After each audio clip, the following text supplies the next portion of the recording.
महाराष्ट्रातील वाशिम जिल्ह्यातील रिसोड शहरातील निर्माण कुटुंब दुबईमध्ये अडकले आहे.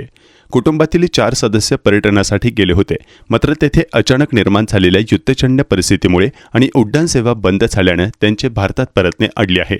त्यामुळे रिसोड येथील त्यांच्या नातेवाईकांमध्ये चिंतेचे वातावरण निर्माण झाले आहे.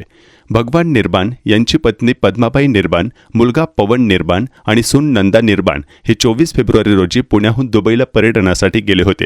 5 दिवसांचा दौरा पूर्ण करून 28 फेब्रुवारी रोजी अबुधाबीहून पुण्याकडे परतण्याचे त्यांचे तिकीट आरक्षित होते. मात्र अचानक वाढलेल्या तणावामुळे विमानतळावर उड्डाण सेवा स्थगित करण्यात आल्या आणि त्यामुळे त्यांचा परतीचा प्रवास अनिश्चित झाला. सध्या निर्बान कुटुंब दुबईतील एका हॉटेलमध्ये सुरक्षित थांबले असून रिसोड येथील आपल्या नातेवाईकांशी सतत संपर्कात आहे. ते ज्या परिसरात थांबले आहेत त्या ठिकाणापासून काही अंतरावर बॉम्बस्फोटाची घटना घडल्याची माहिती असून त्यामुळे कुटुंबियांची चिंता अधिकच वाढली आहे. कुटुंबियांच्या नातेवाईकांनी प्रशासन आणि परराष्ट्र मंत्रालयाकडे तत्काळ हस्तक्षेप करून निर्बान कुटुंबाला सुरक्षितपणे भारतात परत आणण्याची मागणी केली आहे.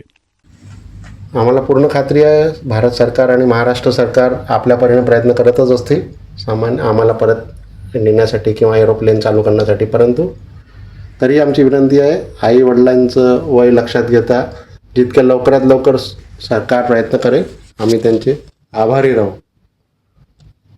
कालच असं करण्यात आलं आहे की आमच्या हॉटेलच्या बाजूलाच एक मेट्रो स्टेशनवर काही स्फोट झाल्याचं ऐकण्यात आलं. तेव्हापासून थोडी चिंता वाढलेली आहे.